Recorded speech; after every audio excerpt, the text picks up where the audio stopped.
Quero convidar você a abrir sua Bíblia em Jó, capítulo 42. Jó, capítulo 42, versículos de 1 a 6.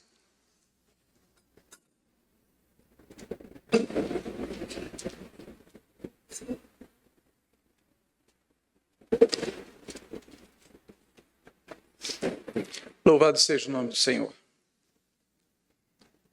Jó, capítulo 42, versículos de 1 a 6. Palavra do Senhor que diz assim: Então respondeu Jó ao Senhor: Bem sei que tudo podes, e nenhum dos teus planos pode ser frustrado. Quem é aquele, como disseste, que sem conhecimento encobre o conselho? Na verdade, falei do que eu não entendia, coisas maravilhosas demais para mim, coisas que eu não conhecia. Escuta-me, pois, havias dito, e eu falarei. Eu te perguntarei, e tu me ensinarás. Eu te conhecia só de ouvir, mas agora os meus olhos te veem. Por isso me abomino e me arrependo no pó e na cinza. Vamos orar, queridos. Senhor, nosso Deus, eis aqui a tua palavra lida. Eis aqui, estamos em tua casa, o nosso coração entregue ao teu altar. Estamos aqui, Senhor, e queremos dizer o quanto precisamos ouvir a tua voz, o quanto necessitamos do teu cuidado, Senhor, o quanto precisamos do teu abraço, do teu afago, o quanto precisamos ouvir o Senhor falar ao nosso coração e dizer: filho, eu estou aqui com você, na hora do seu suplício, da sua falha, da sua dor, eu estou aqui. Ai, querido, vem falar ao nosso coração nesta noite. E nós queremos abrir completamente para ti a nossa vida e dizer: Senhor, falas aquilo que nós necessitamos ouvir nesta noite e não aquilo que nós queremos ouvir. E dá-nos da tua graça, Senhor, mercê do conhecimento da tua palavra, e fala-nos, Senhor, da tua misericórdia. E a nossa oração, no nome e por amor de Jesus. Amém. Queridos, o título do sermão dessa noite: Onde estavas tu quando eu lançava os fundamentos da terra? É claro que é um título em forma de interrogação bastante sugestivo, e a resposta que o Senhor apresenta justamente depois de um discurso muito longo de um dos 4 amigos de Jó. Mas percebam que, assim como uma criança de 3 anos não consegue compreender como fazer para pessoas tão grandes, maiores do que ela, encolherem tanto a ponto de caberem dentro daquele pequenino avião que voa no céu, assim somos nós. Todos nós temos dificuldades de imaginar ou minimamente de supor quem é Deus na verdade. Sim, nosso maior problema é a tendência de pensarmos que o imensurável Deus é parecido demais conosco, pequenas criaturas. É pensar que Deus e seu ilimitado universo possam caber em nosso microcérebro. Ou ainda pensar que Deus pensa com as mesmas categorias com as quais também pensamos. Mas é impossível trazermos Deus ao nosso nível. Na verdade, o salmista Asaf, no Salmo 50, afirma que há ímpios que de fato pensam serem igual a Deus e terem Deus como seus igual. E que por ora o Senhor deixa que isso aconteça e se mantém até em silêncio, mas no dia do Senhor, naquele dia então, o Senhor colocará tudo no seu devido lugar. Veja o que diz o Salmo: Essas coisas têm feito e eu me calei. Pensavas que eu era teu igual, mas eu te arguirei e as porei por ordem diante dos teus olhos. Ouvi, pois isto, vós que vos esqueceis de Deus, para que eu vos não faça em pedaços, sem haver quem vos livre. Deus não é o nosso igual. Nós, apesar de havermos sido criados à sua imagem e semelhança, não nos torna iguais a Deus. Deus é Deus e continua sendo Deus.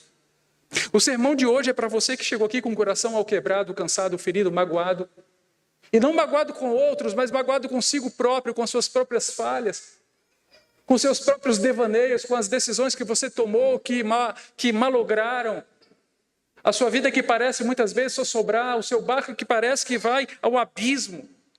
Essa palavra é para você, para que você abra o seu coração e para que você pare de confiar em si próprio e confie no Senhor.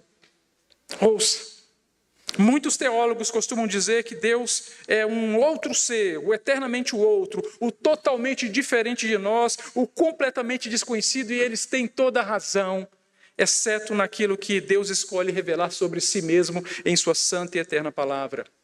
Quando, por exemplo, nós ouvimos as palavras do profeta Ezequiel, talvez um dos mais excêntricos profetas de Israel ao lado de Isaías, quando ele tenta e se esforça para descrever a glória de Deus, o Deus indescritível, ele se utiliza de um vocabulário vago e quase que inexpressível para mostrar aquilo que ele não consegue explicar.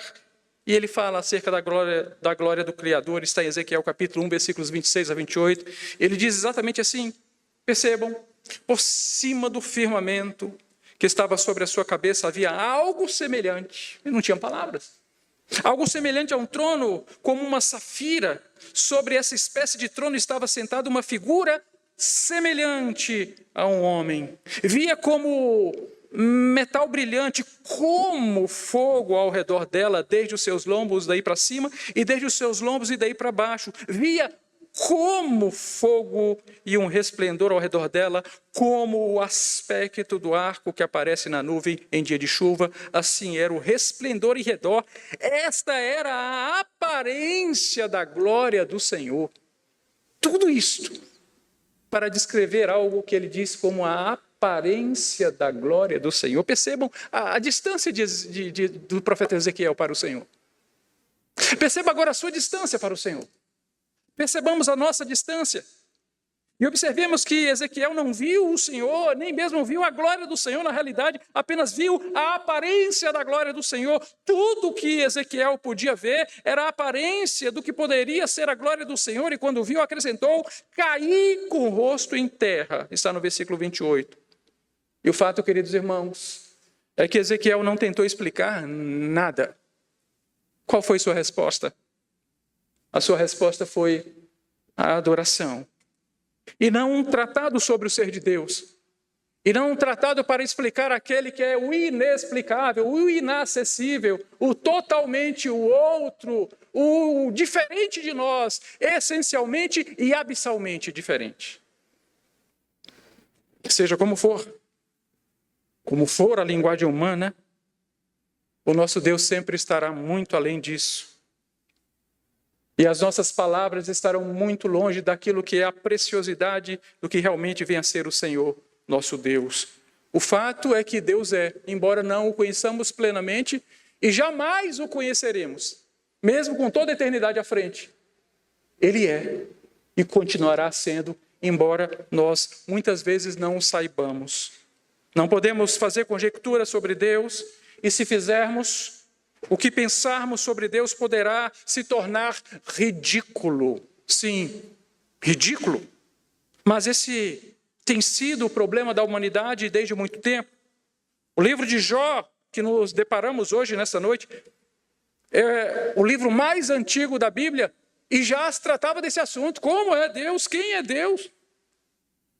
No passo das escrituras de hoje, há pouco, nós temos Eliú com 6 capítulos falando acerca do ser de Deus. Então o Senhor resolve interromper por um momento.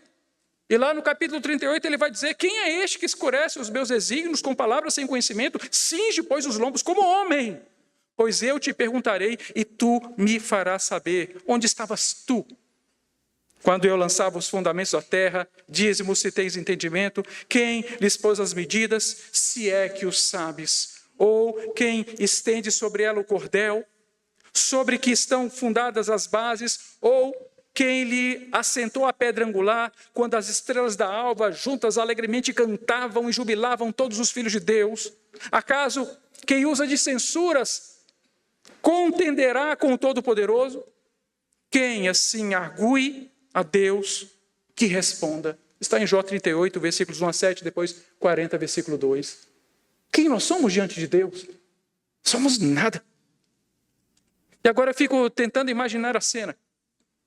Depois dessa resposta de Deus a Eliú e também a Jó, ambos com o rosto em terra, talvez Eliú desejando que tivesse ficado em casa e não tivesse todo esse tempo ministrando para Jó, e no silêncio trovejante Deus aguarda uma resposta do ancião, e Jó, com a sua voz quase num sussurro, responde: sou indigno, Senhor. Que te responderia eu? Ponho a minha mão na minha boca, uma vez falei e não replicarei, aliás, 2 vezes, porém, não prosseguirei. Agora eu fico pensando em mim, no meu parco conhecimento, na minha limitada sabedoria, se é que há alguma, diante da sabedoria de Jó.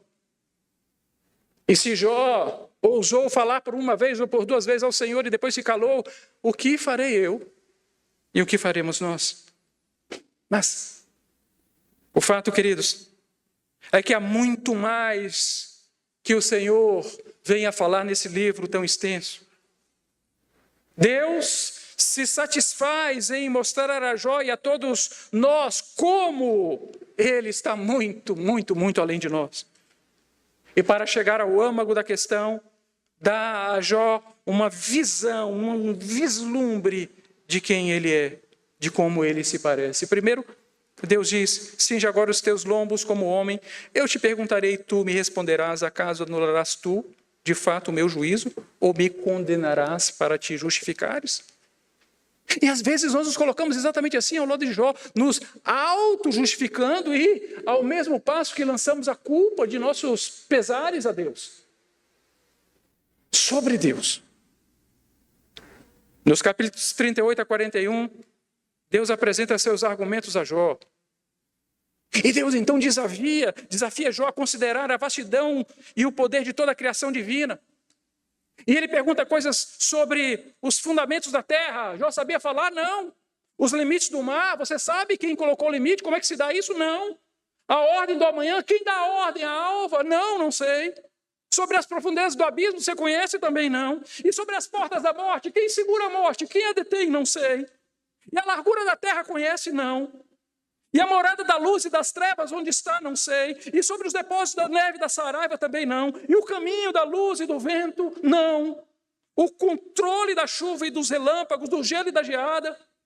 E sobre as constelações, a sabedoria e o entendimento, a providência e a vida dos animais? Até de criaturas majestosas como o hipopótamo e o crocodilo, e ainda o Leviatã, a criatura mítica descrita em termos de grandeza e poder incomparáveis à terra, todavia submetidos a todo, ao soberano e ao todo-poderoso. Nada está fora do controle absoluto desse Deus. É isso que o Senhor está falando para Jó, e é isso que ele fala para o meu coração ferido nessa noite e para o seu coração ferido.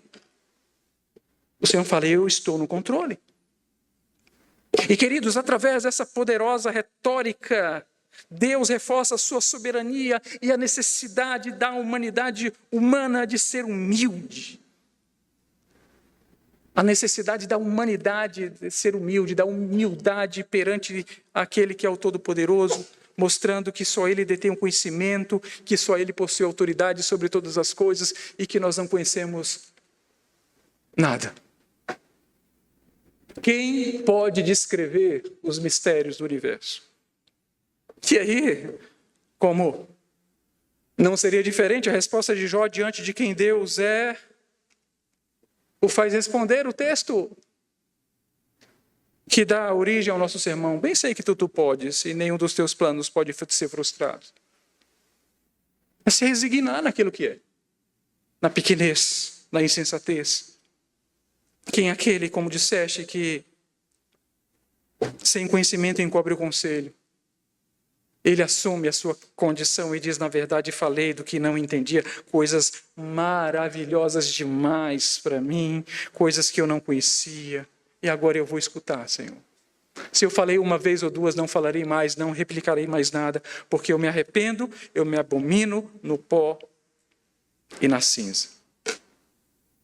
E é diante desse contexto que nós queremos apresentar algumas verdades bíblicas. A primeira dela é: Deus não se parece com a imagem sugerida pela idolatria humana que muitas vezes criamos. Eu não canso de dizer, como disse o nosso pai reformador João Calvino, que o coração do homem é uma fábrica de ídolos. Sim. Pensamos com pensamentos errôneos sobre Deus, pensamentos que, como os nossos, são tão antigos quanto o livro de Jó, e mais ainda. E então nos perguntamos, conhecemos Deus, é fato isso? É possível conhecê-lo? Como ele se parece? O que podemos saber sobre Deus? O quê? Ouçam, por meio das Escrituras e por tudo aquilo que ele revelou através de seu Filho Jesus Cristo, sim, nós podemos conhecê-lo. Todavia, jamais poderemos ir além do que a Bíblia nos revela sobre o ser de Deus. Imaginar além ou aquém do que Deus revela em sua palavra é idolatria. Vou repetir. Imaginar sobre Deus aquilo que vai além ou aquém daquilo que ele revela em sua palavra é idolatria. E nós não somos chamados à idolatria. Aliás, eu faço aqui uma pausa para dizer de idolatria, que podemos sim ser idólatras. É possível idolatrarmos a Deus, inclusive. É possível nos tornarmos idólatras pensando adorar a Deus, ao passo que, na realidade, buscamos nos relacionar com Deus, tornando Deus semelhante àquilo que os idólatras pagãos fazem com seus deuses pagãos, tornando Deus semelhante ao ídolo pagão. Quando isso acontece, pastor? Quando esperamos que o nosso Deus faça exatamente aquilo que os pagãos esperam que seus ídolos façam. Portanto, não trate Deus como se fosse o seu amuleto de sorte, porque ele não é. Não faça de Deus o seu santo casamenteiro, por exemplo, e se não funcionar, você pega, mergulha ele de cabeça para baixo dentro de um copo com água para puni-lo. E tem crente que faz exatamente assim. Torna o nosso Deus soberano, Senhor, o verdadeiro Deus, num ídolo. Se relacionando com esse ídolo como se ele fosse, com Deus como se ele fosse um ídolo. Os pagãos acreditavam em ídolos que os fizessem conforme eles queriam. Acreditavam assim. Desde que oferecesse as suas oferendas no tempo específico, então esse Deus estaria vinculado ao que eles queriam. E esse Deus faria exatamente tal qual imaginavam e pediam, porque já haviam comprado esse Deus. Mas o nosso Deus não é assim. Não é. Deus não precisa de nada. Nada. Ouça, querido, Deus não precisa do seu amor para se sentir amado. Deus não precisa do seu louvor para se sentir louvado. Deus não precisa da sua adoração para se sentir adorado. Preste atenção. Deus não precisa da sua amizade para se sentir querido. Deus não precisa da sua busca para se sentir necessário. Ele não precisa de nada, ele é Deus. Condição sine qua non de Deus ser Deus, ele não precisar de nada. Ele é completo em si mesmo. Nós temos essa capacidade de louvar, de adorar, de bendizer, de tê-lo como nosso amigo por pura bondade dele. Isso é graça, somente graça.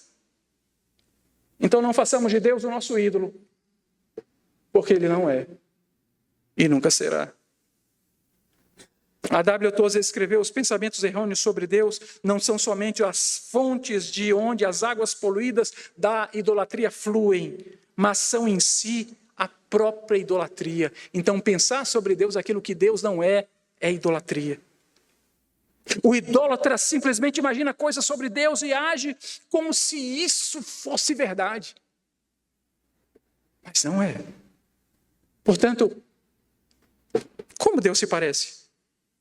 Usando a Bíblia, teólogos cristãos comumente respondem compilando uma série de atributos de Deus e descrevem como Deus é. Alguns, inclusive, aceitam uma definição de como ele se parece. Deus é eterno e por isso ele é onipotente, todo-poderoso, onipresente, ele vê tudo, onisciente, conhece todas as coisas. Isso é básico e também é verdadeiro na teologia. Deus é eterno, ele sabe de todas as coisas porque ele é eterno. E essa ideia da eternidade, ela está tão distante do nosso coração que a gente não consegue captar. Está tão distante da nossa vida que a gente não consegue compreender. Mas Deus continua sendo o que ele é. Ele é eterno.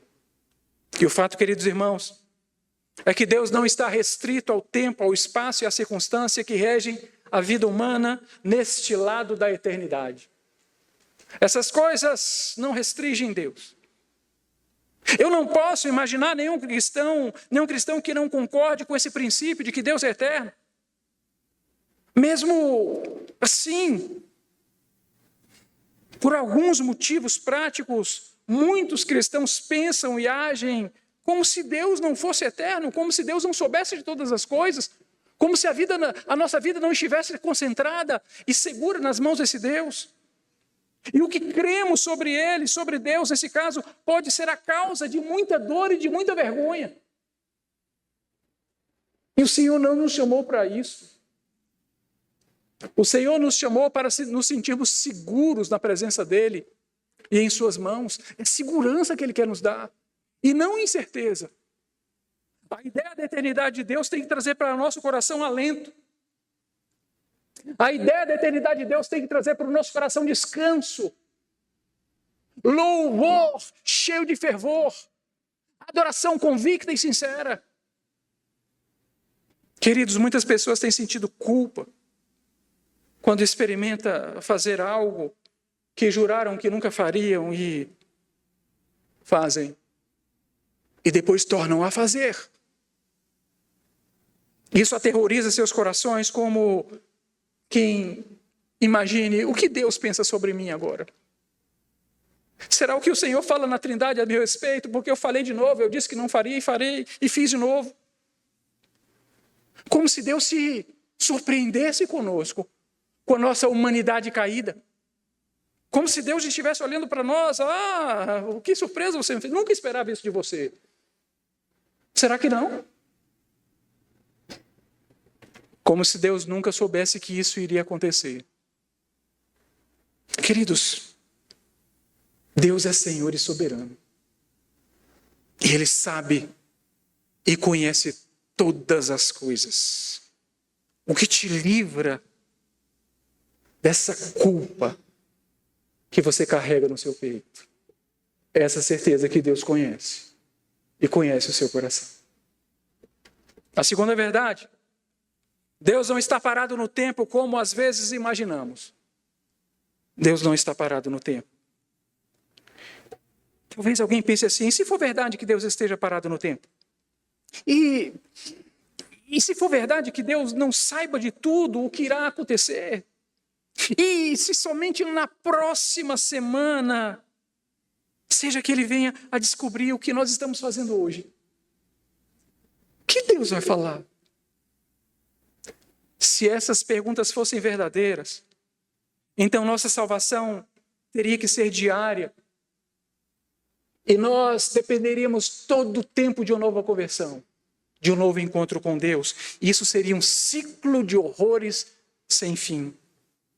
Essa crença acabaria com a certeza da nossa salvação, porque diariamente teríamos que questionar se o que sabemos está estabelecido para sempre ou não.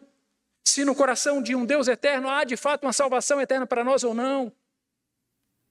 Isso estaria nos levando a uma corrosão no coração, como se tudo dependesse de mim, somente de mim, de você e somente de você. E ai de mim se eu não der conta, e ai de você se você não der conta.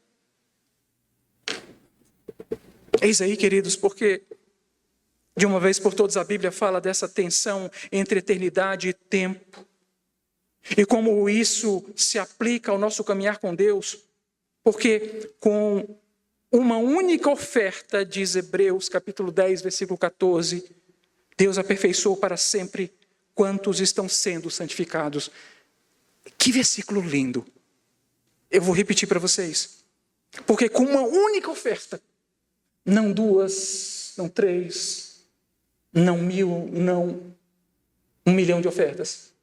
Uma única oferta. Deus aperfeiçoou para sempre. Quantos estão sendo santificados? E aí vem uma dúvida no meu coração. Aperfeiçoou para sempre está lá no passado. E santificados está o quê? Sendo santificados é ato contínuo. Como isso? Perceba que a primeira parte do versículo diz que a nossa salvação é completa. Sim, completa. Aperfeiçoou para sempre. E eu quero que você entenda aqui. Não na minha perspectiva, não na sua perspectiva, mas na perspectiva do Senhor, ministrada ao nosso coração através de sua palavra.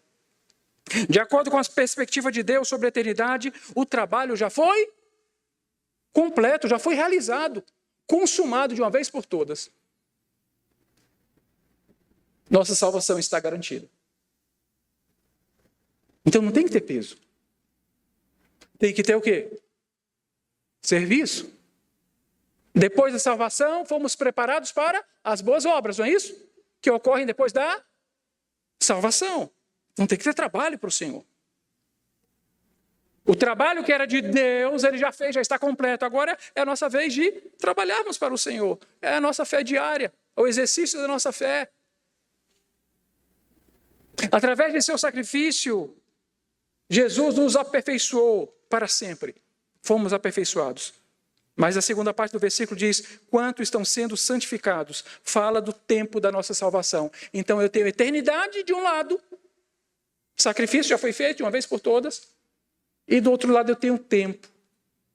E essas duas ideias são difíceis de entendermos se colocarmos uma diante da outra.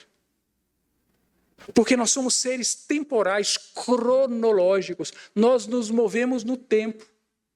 Nos segundos, nos minutos, nas horas, assim por diante. É como nós nos movemos. Mas Deus não, é na eternidade. Mas a nossa realidade, queridos, é que nós fomos criados para o tempo, mas para a eternidade também. E o tempo é circunstancial, é passageiro. Eternidade não. Salvação é ao mesmo tempo um momento eterno e um processo no tempo. Ambos de uma só vez. Pastor, me explica melhor. Não posso.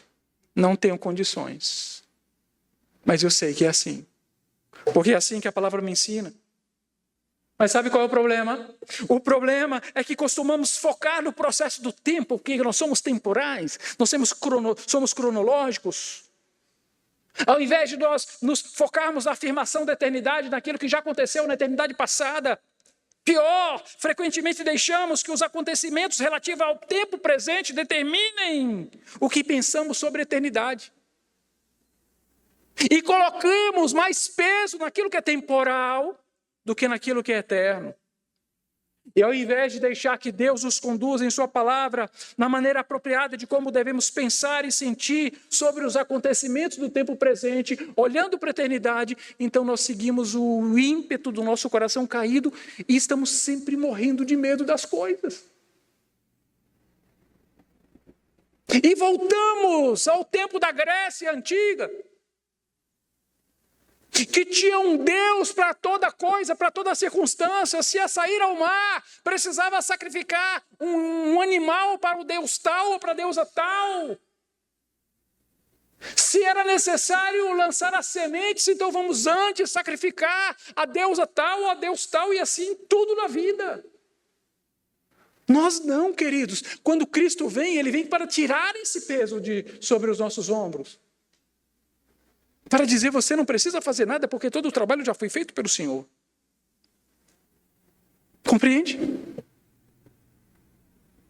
A eternidade é uma ideia tão distante para nós que só pensamos no tempo cronológico chamado Cronos. Será verdade ou isso só acontece comigo? Quando começo a pensar sobre isso, preciso deixar de lado a vergonha e confessar meus pecados abertamente a Deus, lembrando-me, todavia, de que Deus, o Eterno, nunca se choca com as coisas tolas e pecaminosas que eu faço, por mais que sejam agressivas. Mas Ele não está surpreso com isso. Eu não estou pegando Deus de surpresa. Como o pai que às vezes surpreende o filho fazendo o que é errado. Ou a mãe. Aham, de novo, né? Claro que eu não estou dizendo isso como salvo-conduto para que você continue a pecar. Pelo contrário. Eu estou dizendo para você que nosso Deus, Ele está além de todas essas coisas. E graças a Deus que a nossa salvação nunca dependeu de nós mesmos. Graças a Deus. E essa palavra, querida, eu falo para você, para que ela traga paz ao seu coração atribulado. Com certeza, o que faço agora pode afetar o resto da minha vida, claro que sim, porque há consequências temporais e às vezes terríveis para as minhas ações, como diz Gálatas, não vos enganeis, de Deus não se zomba, pois aquilo que o homem semear, isso também ceifará, porque o que semeia para a sua própria carne, da carne colherá corrupção, mas o que semeia para o Espírito Santo colherá vida eterna. E não nos cansemos de fazer o bem, porque ao seu tempo ceifaremos, se não desfalecemos. É claro que tem consequências. Claro que sim. Mas eu preciso saber que o meu relacionamento eterno com Deus não se tornará um desastre por causa dos meus altos e baixos. Amém? Terceira verdade. Deus não está restrito às nossas promessas, como às vezes supomos. Não. Quem será que não se lembra da triste história, do triste incidente de Pedro e o galo? Conhece a história do Pedro e o galo? Ah, claro que sim. Horas antes de o galo cantar pela terceira vez. Quando Jesus e seus discípulos estavam reunidos no cenáculo para a última ceia, Jesus o avisou antes de o galo cantar pela terceira vez. Não é?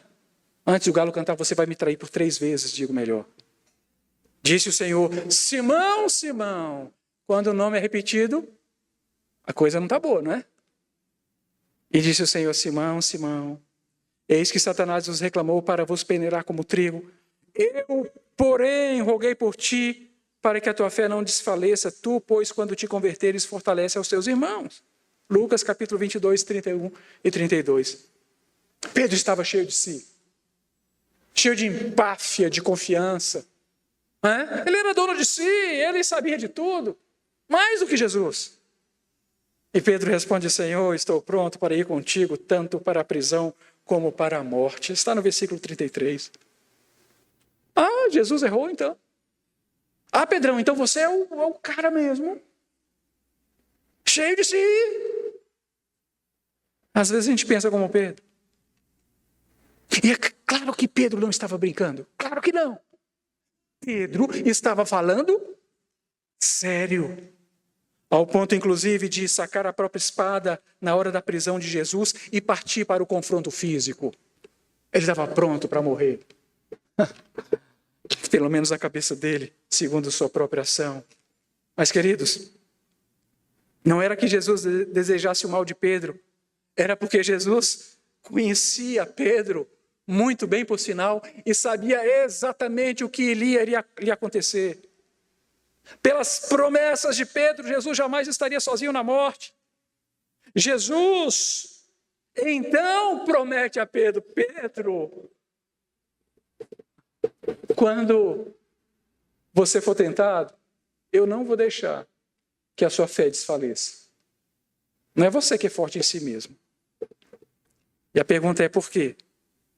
Por causa da promessa de Pedro e de seu esforço, ele não desfaleceria? E a resposta é não. O passo das Escrituras nos implica de que a fé de Pedro estava sedimentada não nele mesmo, não em suas próprias convicções, mas a sua fé estava sedimentada em Cristo. O sucesso de sua fé estava nas mãos do Senhor que intercedia diante do Pai. Essa que é a diferença. Jesus havia antecipado o futuro para Pedro. Jesus nunca se surpreende. E Jesus estava dizendo para Pedro, Pedro, você vai me negar e eu não estou surpreso com isso. Eu sei que você vai me negar. 3 vezes. 3 vezes, Pedro. E Pedro não acreditou. E Jesus rogou especificamente para que a fé de Pedro não desfalecesse. Graça, somente graça e mais nada. Nada além da graça garantia a fé de Pedro, assim como nada além da graça garante a minha fé e a sua. Nada. Só a graça. Mas Pedro acreditava que sabia mais que o Senhor. Ainda que venhas a ser um tropeço para todos, Senhor, tu jamais serás um tropeço para mim. Jamais. Eu vou morrer contigo, Senhor, se for preciso. Sério, Pedro? Você já fez uma promessa para Deus e não cumpriu? Eu já. E eu me envergonho por isso. Quantas promessas nós quebramos? Quantos compromissos assumidos com o Senhor e quebramos? Porque não conseguimos mantê-las todas. E se não conseguimos? O que há de acontecer? Será o que o Deus eterno pensa sobre nós agora, porque somos quebradores de promessas? E se conseguimos cumprir alguma, queremos créditos?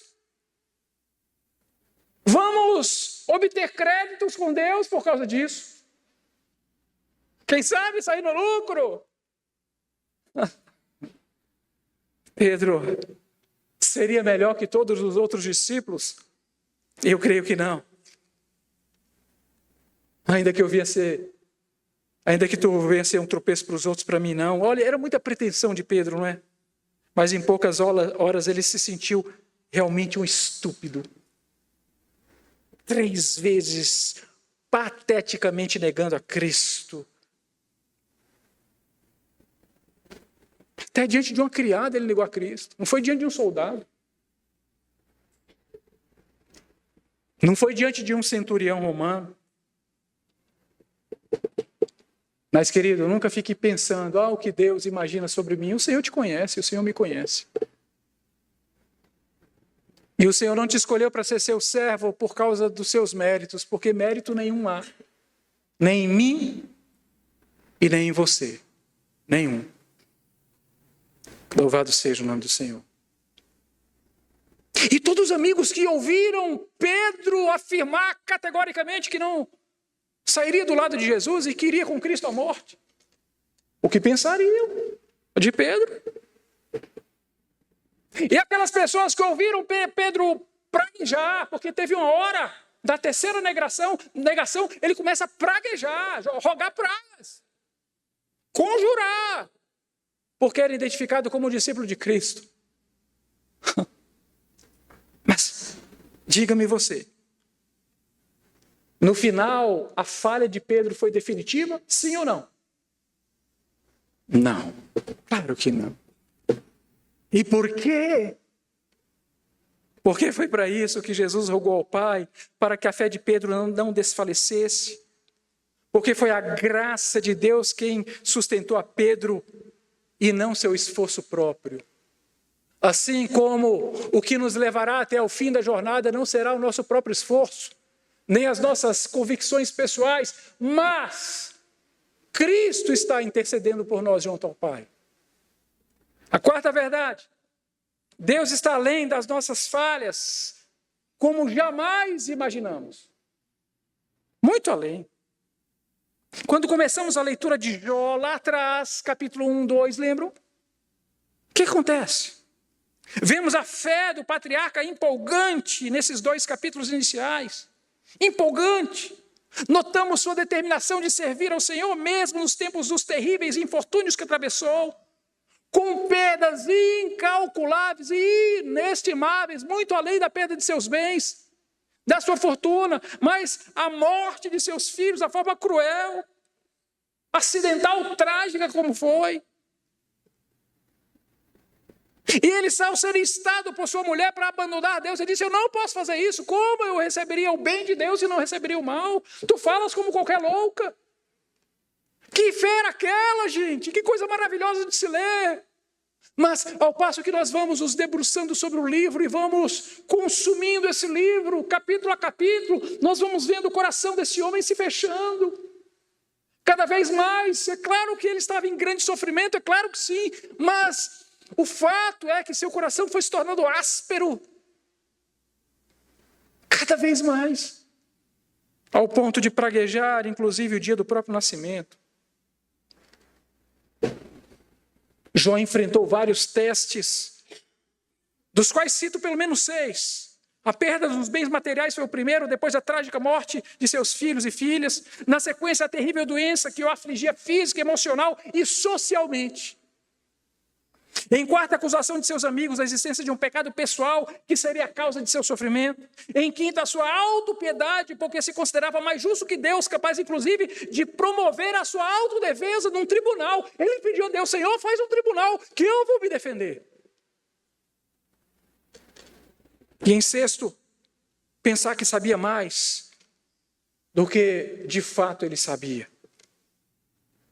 E o fato é que Jó não foi aprovado em todos os testes. Sabe por quê? Por uma simples e única razão. Porque ninguém é. Ninguém. Só Jesus. Só Jesus. Aí está a convicção da nossa salvação. Foi o fato de Jesus Cristo ser submetido a todos os testes e ser, em todos eles, aprovado. É isso que faz a diferença. E Pedro também foi como Jó. Pensava que sabia de tudo, mas de pouca coisa sabia. E Jesus, ao contrário, não somente sabia de todas as coisas, mas predisse a Pedro sobre sua negação, como também sugeriu que a falha humilhante de seu discípulo seria, ao depois, um ótimo exemplo para os outros. E Jesus disse: quando você se converter, Pedro, fortalece seus irmãos. Ou seja, a falha de Pedro serviria para depois ele dizer para os outros: olha, não se entristeça tanto com o seu erro. Não se comova tanto com a sua dor por causa da sua falha, porque eu também falhei. E você sabe de uma coisa? Jesus não me dispensou. Jesus não me descartou. Ele continuou ao meu lado. Talvez alguém pudesse pensar assim: mas como seria? Seria humanamente possível que Pedro pudesse vir a fortalecer e encorajar seus amigos depois de ter agido de forma tão estúpida? Humanamente falando, não seria. Mas acontece, gente, é que Deus trabalha no nosso coração e Deus nos capacita. E foi isso que Jesus falou para Pedro.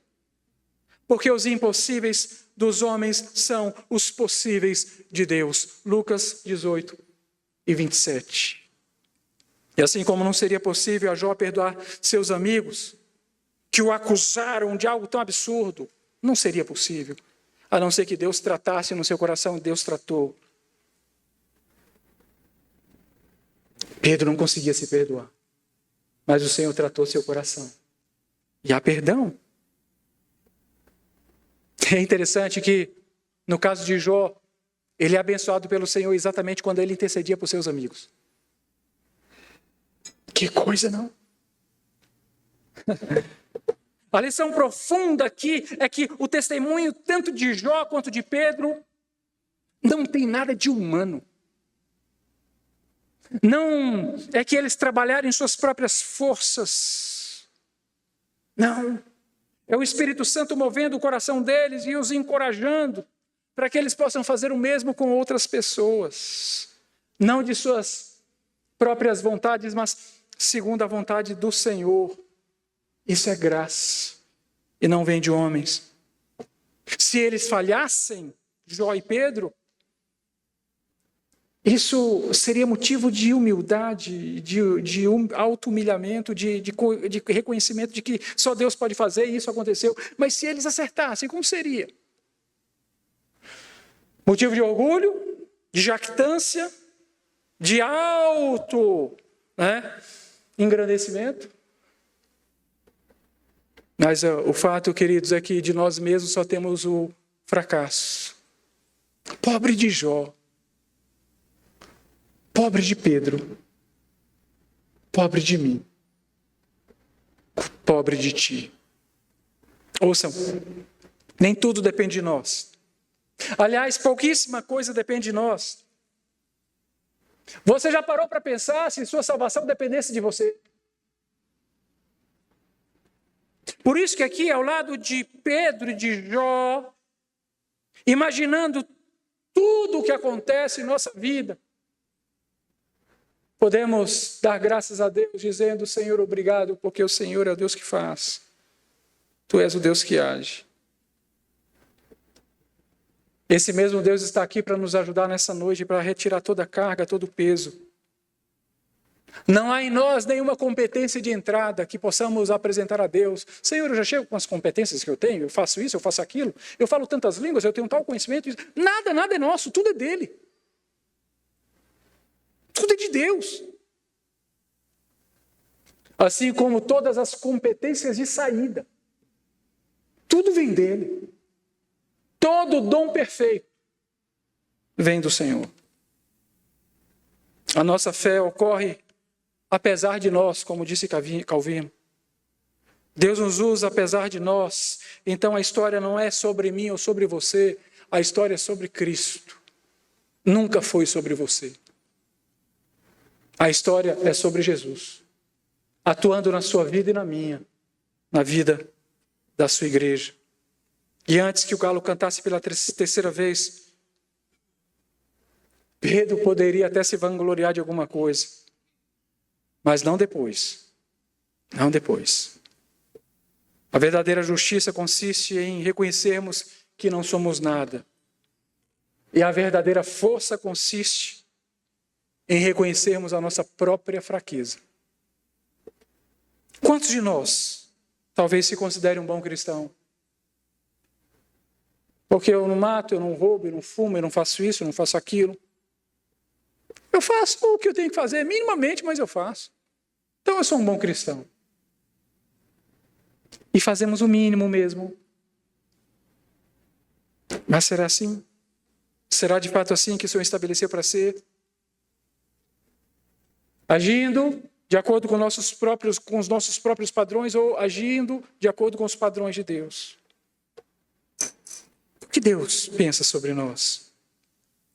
Em quinto lugar, Deus nos assiste em nossas falhas além do que pensamos. No final do livro, Jó é quem se surpreende.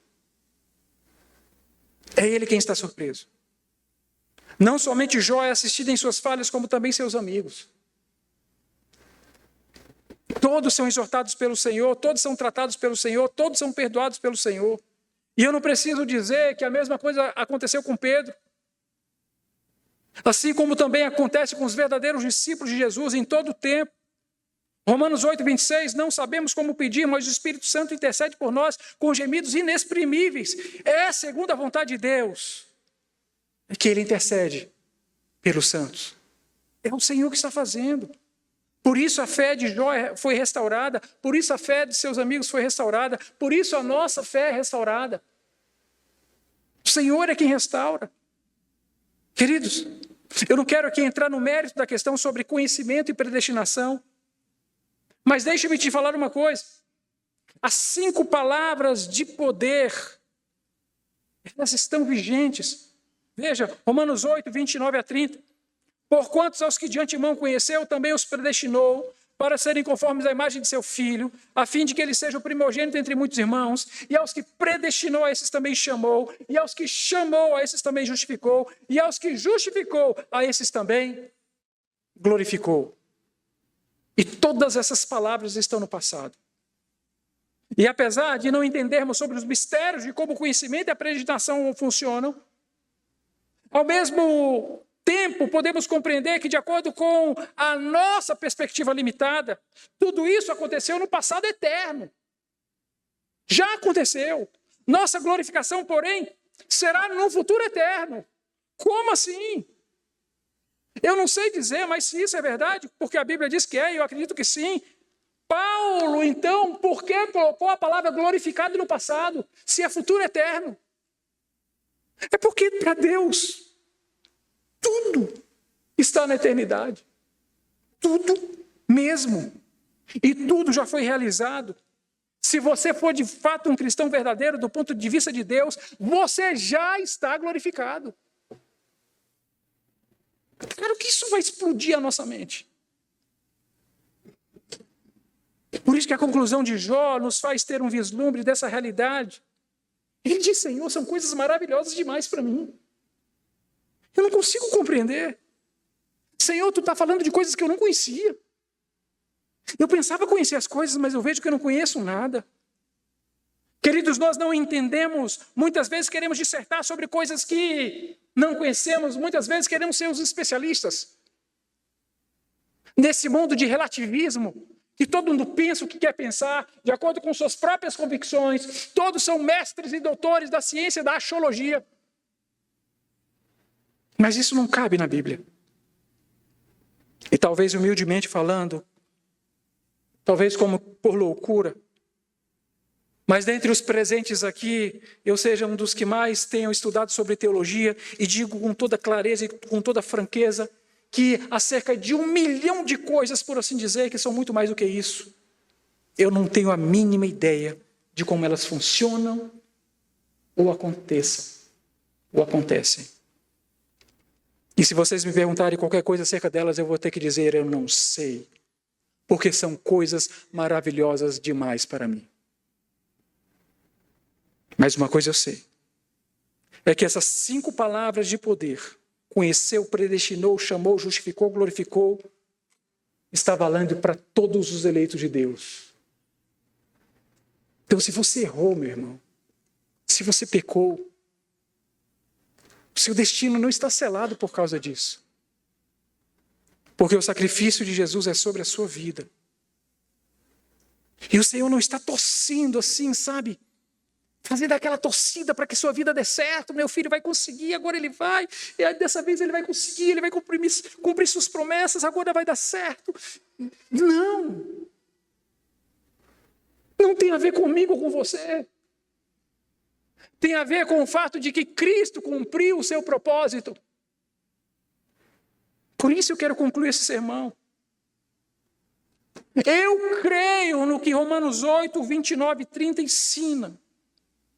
Eu aceito como verdade absoluta de Deus para a minha vida. De que Deus já me glorificou, de que Deus já te glorificou. A questão é, você acredita nisso? Você está disposto a acreditar no que Deus ensina sobre a sua salvação ou não? Responda-me se você crê de fato que Deus é eterno. Se sim, então você acredita em Romanos 8, 29 e 30. Se você acredita, isso tem que te fazer descansar nos braços de Jesus. Ainda que você não compreenda na integridade o que está acontecendo com você, que você consegue descansar nos braços dele, sabendo que somente nele a sua alma enfraquecida e pesada pode encontrar descanso, sim. Sabem, queridos, essas coisas não são simples de entender. É claro que não. E algumas delas são difíceis de aceitar. Muitas pessoas tropeçam nisso. Muitas. Porque estão presas no tempo, perdidas no espaço e afetas às circunstâncias que dificultam o entendimento e até a fé. E, na verdade, nós sabemos muito pouco sobre tudo isso, sobre a eternidade. Mas nós precisamos confessar que acreditamos no Deus que é eterno e que está além da nossa compreensão. Ainda que a lógica humana e ainda que a nossa realidade nem sequer tangencie de longe a eternidade. Por isso Paulo pergunta: que diremos, pois, à vista dessas coisas? Se Deus é por nós, quem será contra nós? Porque aquele que não poupou seu próprio filho, antes por nós todos o entregou, porventura não nos dará graciosamente com ele todas as coisas? Quem tentará acusação contra os eleitos de Deus? E quem os justifica, quem os condenará? É Cristo quem morreu, ou antes quem ressuscitou, o qual está à direita de Deus e também intercede por nós. Então você está junto com Pedro. Você está junto com Jó. E por que continua tão preocupado? Descansa no Senhor. Porque o Senhor é quem vela por você. Quem poderá nos separar do amor de Cristo? Será a tribulação, a angústia, ou a perseguição, ou fome, ou nudez, ou perigo, ou espada? Não. Em todas essas coisas, porém, somos mais que vencedores por meio daquele que nos amou. Somos mais que vencedores. Porque estou bem certo, você está bem certo? De que nem a morte, nem a vida, nem os anjos, nem os principados, nem as coisas do presente, nem do porvir, nem os poderes, nem a altura, nem a profundidade, nem sequer qualquer outra criatura poderá nos separar do amor de Deus que está em Cristo Jesus, o nosso Senhor. Então não se baseie naquilo que você sente, mas baseie-se na palavra do Senhor. Você crê? Curva sua cabeça, vamos orar. Senhor nosso Deus, obrigado por tua palavra que foi lida e proclamada nessa noite. E tu possas continuar falando ao nosso coração, ministrando em nossa vida e dando-nos o conhecimento da verdade. Muito obrigado, Senhor. Aplica a tua palavra em nossa vida. É a nossa oração sincera. No nome e por amor de Jesus Cristo. Amém.